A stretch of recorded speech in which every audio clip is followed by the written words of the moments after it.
қазір оқимын. Әлі сабағым бар екен ғой. Үйге не беріп еді?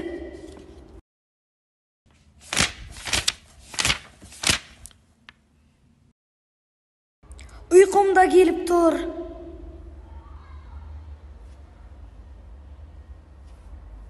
Ой, жарайды, ертең Айзереден көшіріп саламын. Қазір қатты ұйқым келіп тұр.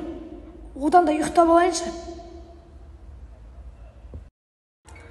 Көшіріп жазу және алдыған жаман. Алғашында бұның бәрі болмашы нәрсе секілді болып көрінеді.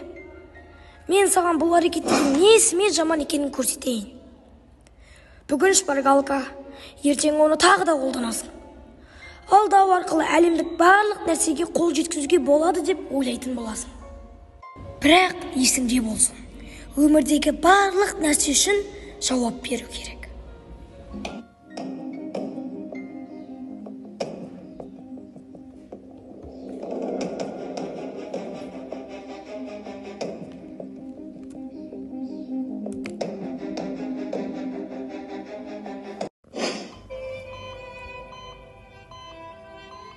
Соның салдары сенің өміріңді құртуы мүмкін.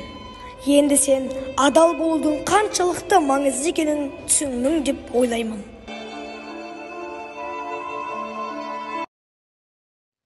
Менің бұл әрекетім жарамас. Менің арманымдағы кемел мемлекетті қалыптастыру үшін күресті өзімнен бастауым керек. Болашағыңа балта шаппа, жемқорлықтың жібін үз.